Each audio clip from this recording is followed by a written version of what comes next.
이제 발췌해서 읽는 것으로 발표를 대신하겠습니다.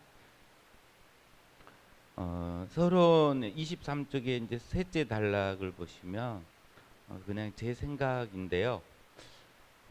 우리 현대문학사가 가지는 가장 큰 특징은 문학의 정치적 선도성에 있다고 봅니다.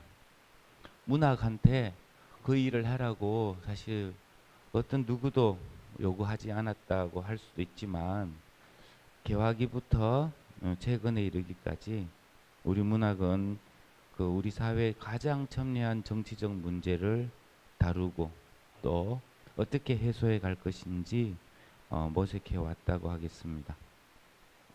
그것은 아마 문학이 가지 않은 또는 갈 수 없는 길을 가보겠다는 이런 의식을 근본적인 성질로 갖고 있다는 문학 내적인 원인에서 비롯한 것일 수도 있지만 또 문학 외적으로 본다면 우리 민족이 20세기 내내 외세에 침탈당했던 만큼 그러한 상황을 벗어나고자 하는 열망을 문학으로 개선해 나갈 방향을 찾을 수밖에 없었던 다른 영역에서의 어떤 발언의 자유가 문학보다 더 많이 제한되었던 어떤 그런 이유가 아닐까 생각을 합니다.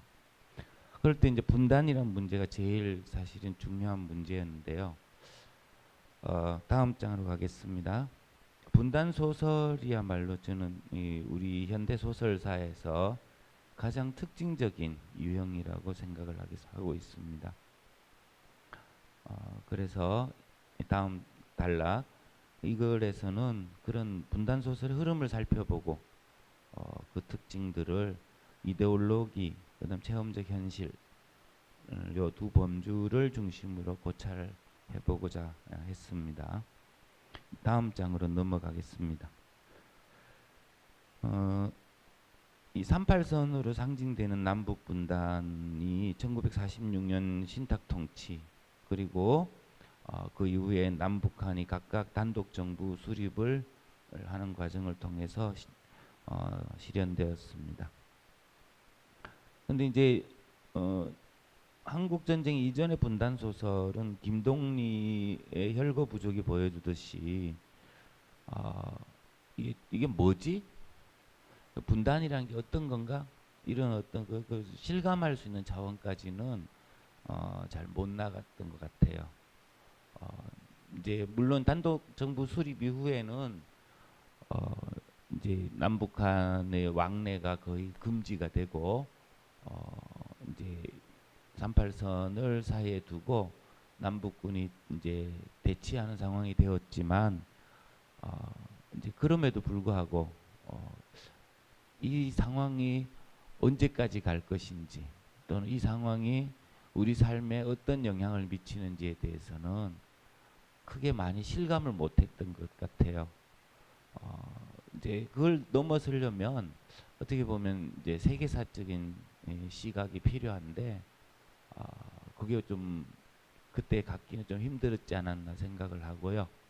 그런데 그걸 좀 넘어서려 했던 작품 중에 단연 돋보이는 것이 역시 이제 대가셨던 염상섭 선생이라고 할 수 있습니다. 이른바 효풍이라는 작품이 그건데요. 이 결말에서 보면 미국으로 갈 것이냐 북한으로 갈 것이냐의 갈림길에 선 이 박병직이라는 인물이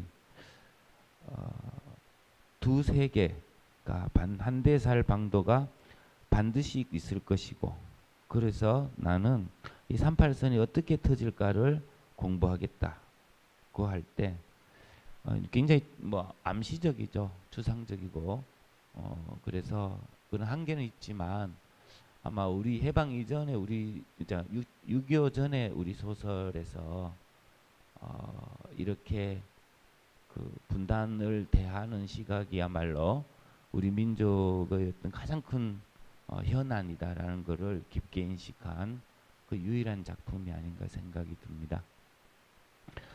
그 분단이 뭔지를 잘 모르는 상태에서 전쟁이 터졌습니다.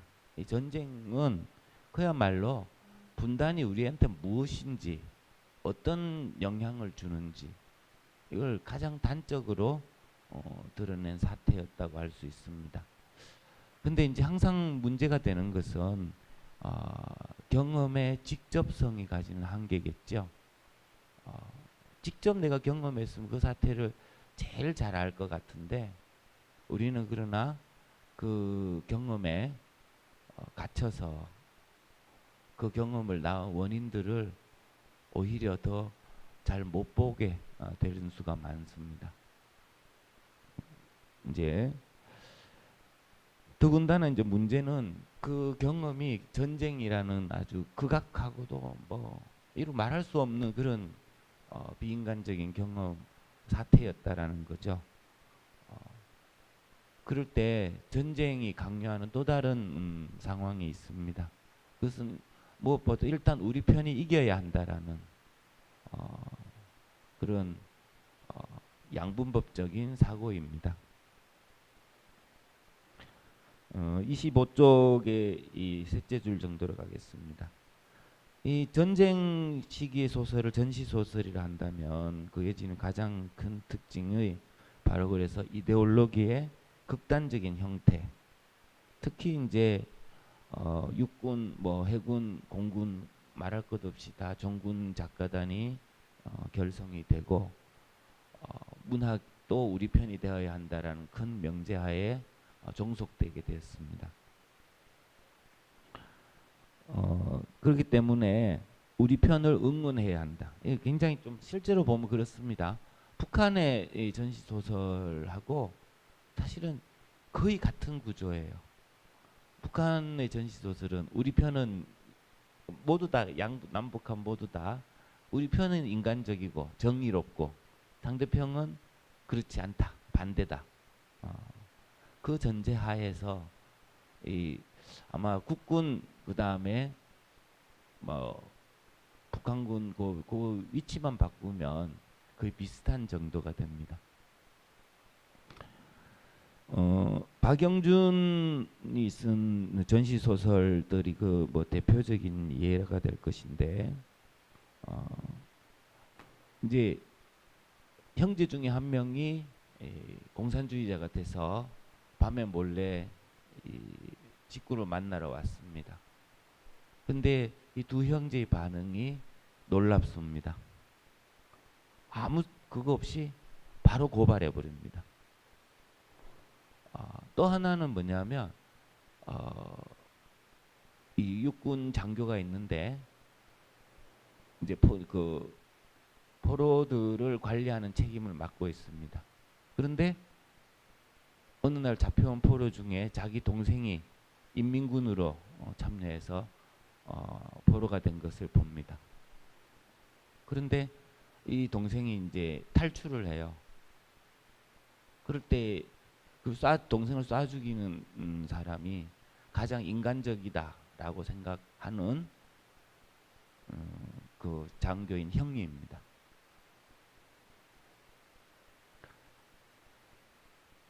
이제 이런 점은 뭐냐면 우리 편 이데올로기, 곧 반공주의에 기대서 현실 상황을 판단하려 할 때 나타나는 그런 것입니다. 곧 인간적인 우리 편이 승리하기 위해서 비인간적인 행위를 하는 것은 전쟁이란 상황 하에서는 어쩔 수 없다.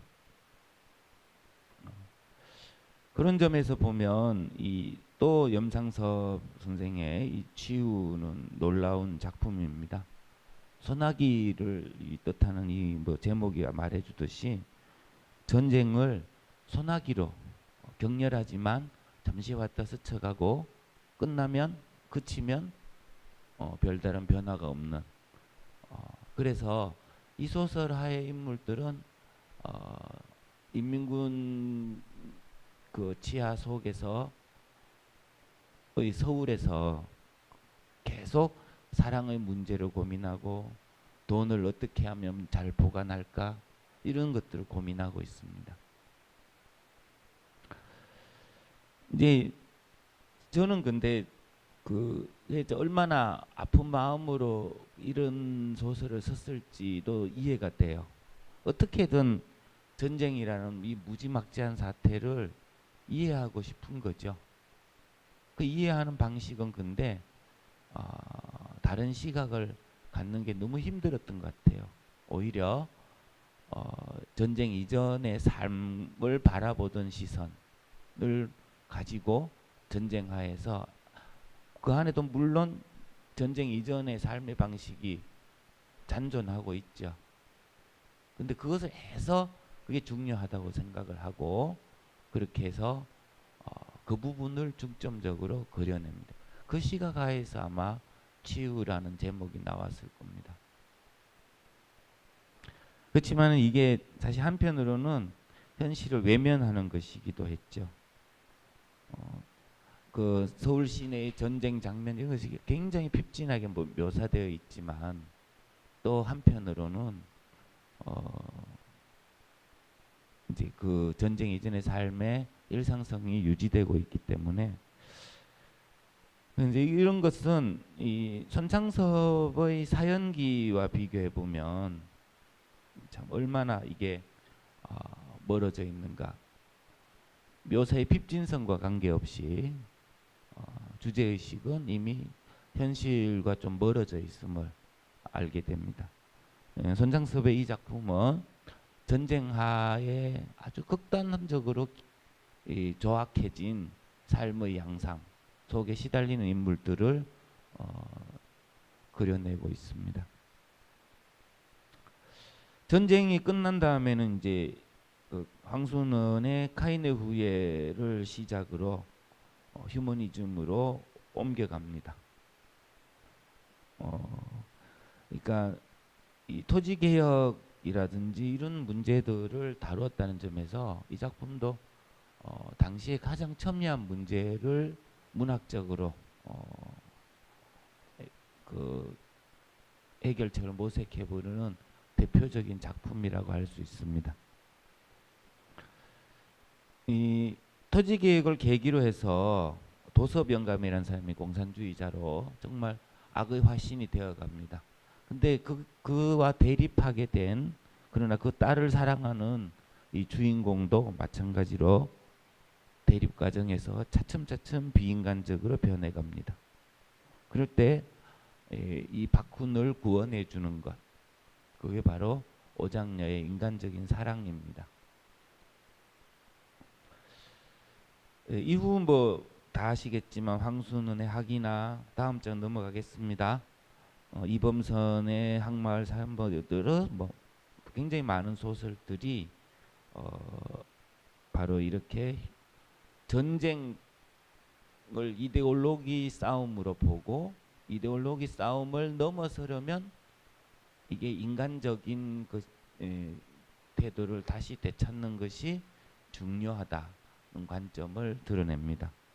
근데 문제는 이러한 소설들이 대부분 인간적인 것은 우리 편이고 적이 본래 비인간적이었다가 차츰차츰 우리 편의 인간적인 이 행위나 말에 이제 공명해서 공산주의를 버리고 우리 편으로 온다. 이런 이야기들을 기본 서사로 하고 있습니다. 이제 결국은 이런 점에서 보면 전시 소설의 이데올로기적 선택이 전쟁 일반은 싫어하면서도 결국은 그 이데올로기 선택이 남아 있는 형태라고도 하겠습니다. 이 끝내라는 이야기인가요? 시작할 때 나오는 건가?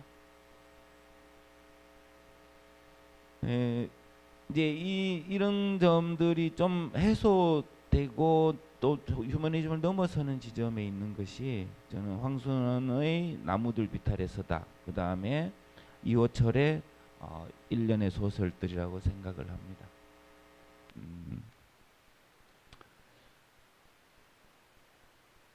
요컨대 뭐냐면 이 황순원의 소설은 전쟁으로 인한 허무의식에 시달리는 사람들이 등장을 합니다.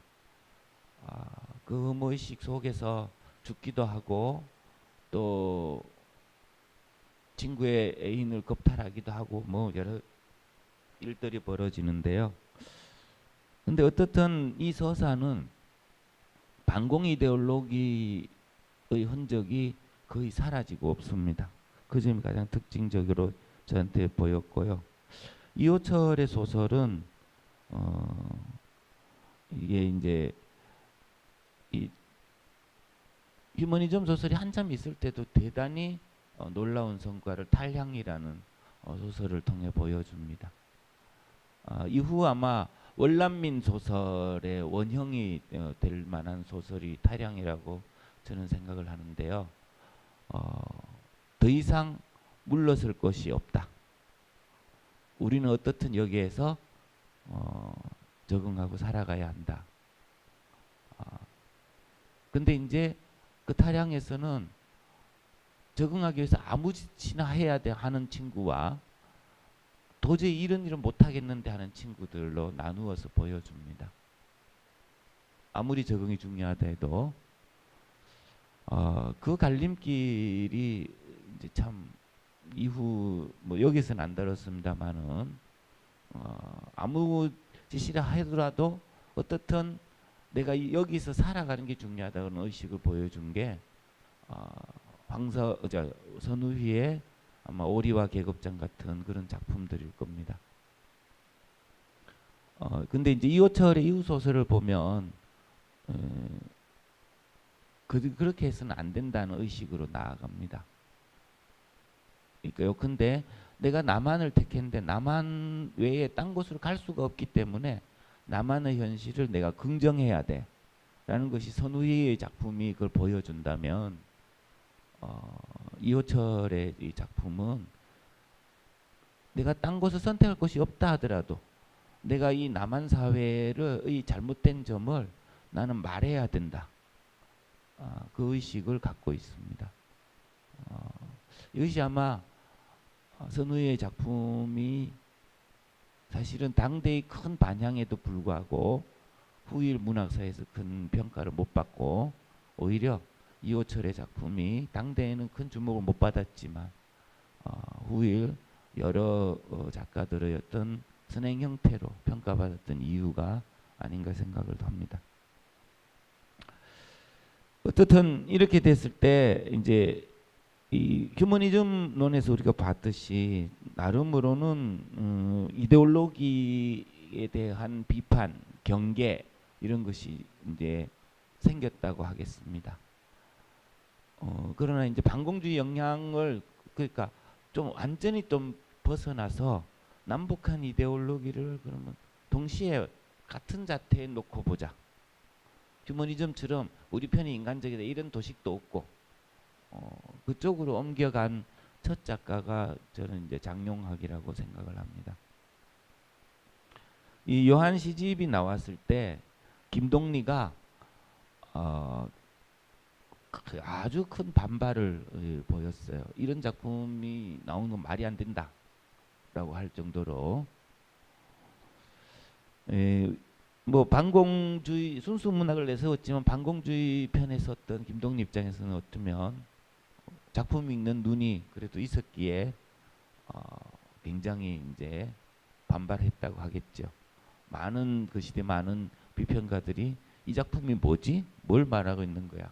하고 헤맬 때 그래도 그 작품에 이 뭐랄까요? 말하고 있는 거를 역설적으로 잘 알아차렸다고도 할 수 있습니다. 이 장용학의 이 소설들은 크게 보면 27쪽 마지막 줄입니다. 이 인간적과 인간을 대립시키는데요. 인간이 만약에 본질이라면 인간적은 한 실존적인 한계, 그것이 이제 본질이 우리 현상에 나타날 때 가지게 되는 실존적인 한계로 봅니다. 그래서 근데 이제 문제는 이 뭐 사르트르는 실존이 앞선다 그래서 지금 이 현실에 참 적극 참여를 주장했지만 장용학은 그런 식으로 이야기하진 않은 것 같아요. 구토를 보고 이제 이런 생각을 했다고 하는데 그래서 인간적인 것이 뭐냐면 그 비본질적인 것으로 진행해 갈 수밖에 없다. 본질을 위반하는 쪽으로밖에 진행해 갈 수밖에 없다고 본데 장용학의 개성적인 실존주의 파악이 있지 않나 생각을 합니다. 그래서 어떻든 이 인간적 비본질적으로 된 것, 그것이 이데올로기이고 그래서 인간적인 것을 넘어서려는 시도를 하게 됩니다.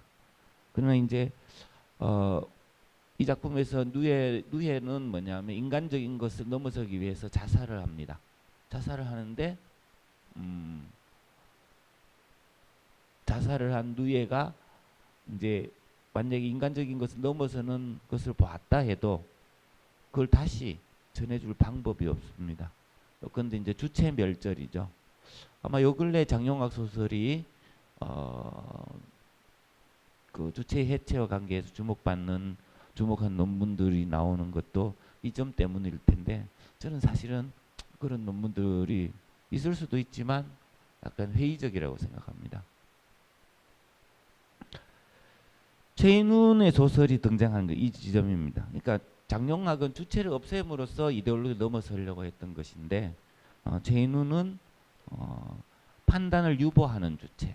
그러나 현실을 끊임없이 지켜보면서 그 속에서 더 다른 방법이 없는지 끊임없이 회의하는 주체를 보냅니다. 아마 이 주체의 측면에서 보면 장용학이 이제 최윤훈이 초기에서부터 후기 뭐 어떻게 보면 1994년에 화두까지 계속 관통하는 주체인데요. 그 예외가 있다면 바로 광장입니다. 아마 최인훈에게 4.19가 이게 이제 우리가 진짜 주체를 세울 지점이 됐다라고 판단을 할 수 있었기 때문에 그랬던 거 아닌가 싶고요. 그 이후로 다시 그러면 회의적 주체로 되돌아간 이유는 5.16 이후 어떤 우리 사회가 다시 반공주의로 회귀했기 때문이라고도 할 수 있겠습니다.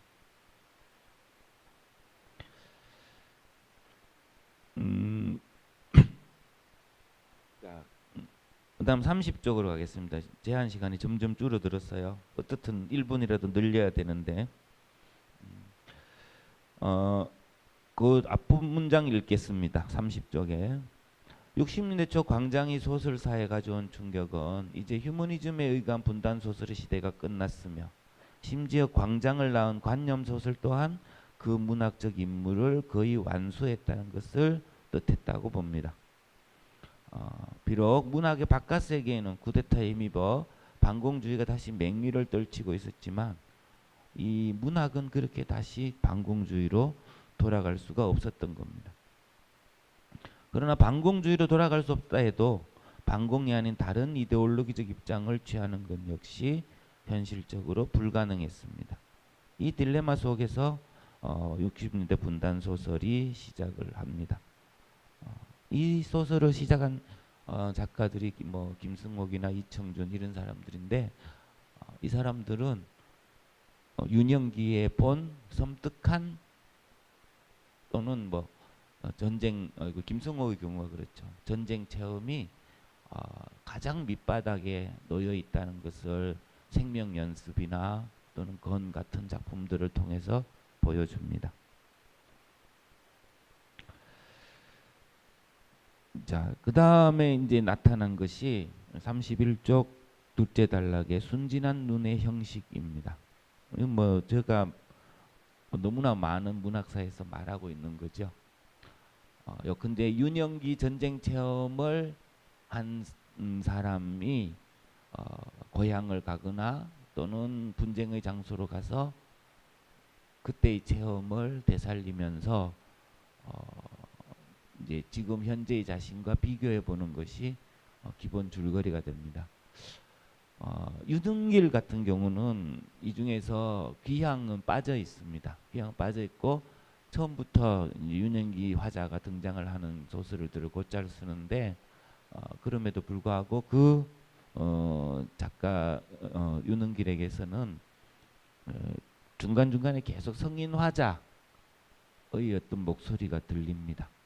그런 점에서 기본적으로 회상의 형식인 것은 뭐 두말할 필요가 없겠습니다. 장마 같은 작품이 계속 아마 분단 소설사에서 이 주목이 되었던 작품인데 저는 어떤 여기서는 안 썼습니다만은 그 결말에서 휴머니즘 문학의 흔적을 봅니다.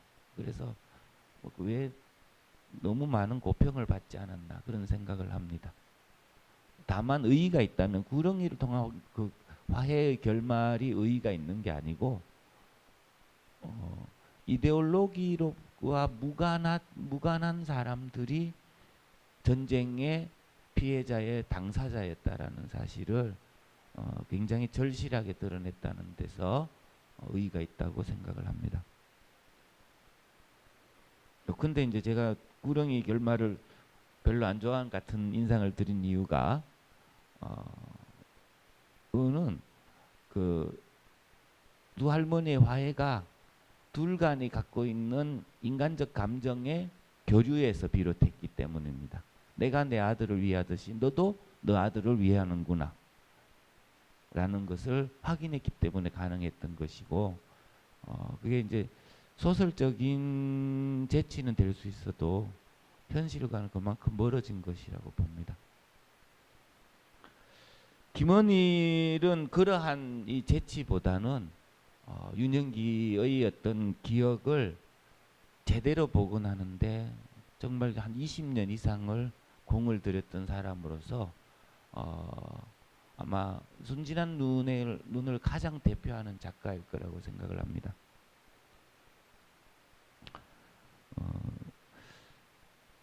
어떻든 이런 것은 뭐냐면 이 나중에 5장에서 다룰 시간이 거의 다 됐기 때문에 몇 마디만 다 하고 끝내겠습니다.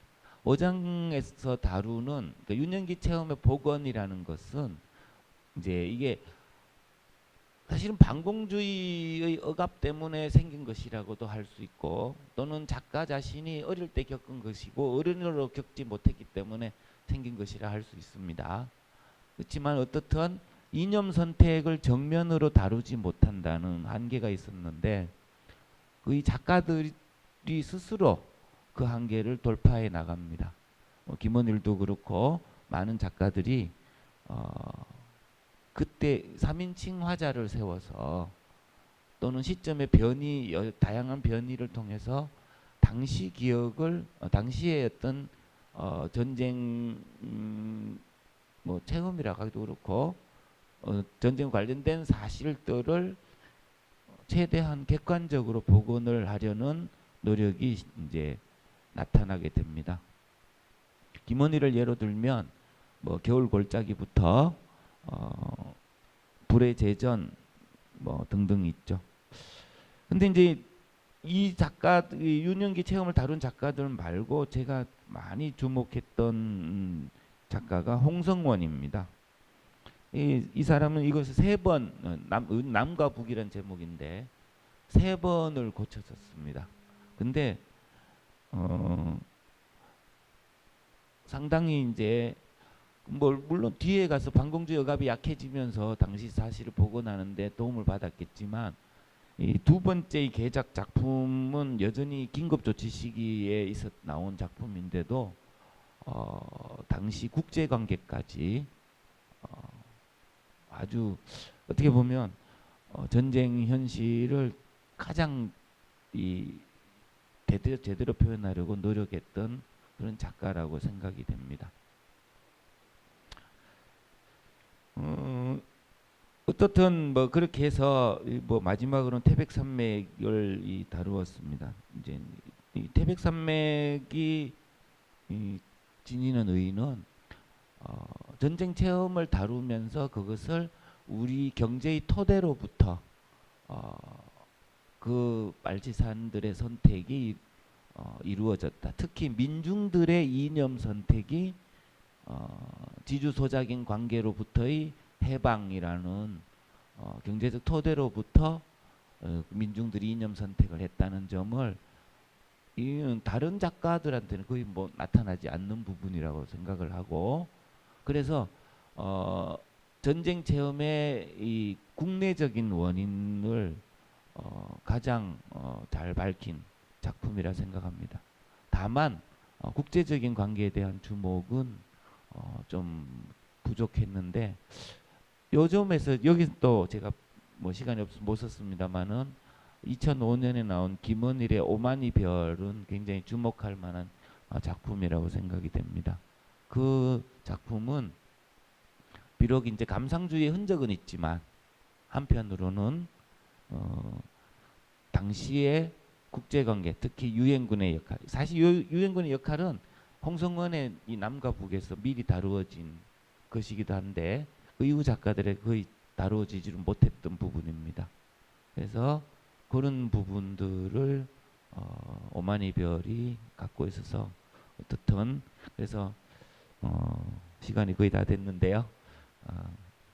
이렇게 해서 분단 소설 쭉 살펴봤는데 제가 한마디만 더 하면 2000년대 이후 뭐 90년대라고도 할 수도 있지만 남북한의 전쟁 이후 접촉이라는 것을 해서 소재를 가져와서 이제 이데올로기와 관계없이 어떤 체제 문제 또는 이제 이데올로기를 넘어서는 어떤 그러한 관계들을 그려내고자 한 작품들은 아쉽게도 소설보다는 영화 쪽으로 옮겨간 것 같습니다. 이제 우리도 근데 지금은 이제 예를 들어서 탈북이나 이런 소설들이 이제 나오고 있는 것은 그래도 이 문제 분단이라는 문제의 지금 상황을 소설가들이 놓지 않고 있다 이런 거 보여주는 증거이긴 한데 상당히 좀 아직은 부족하다 이렇게 이제 생각이 됩니다. 발표를 마치겠습니다.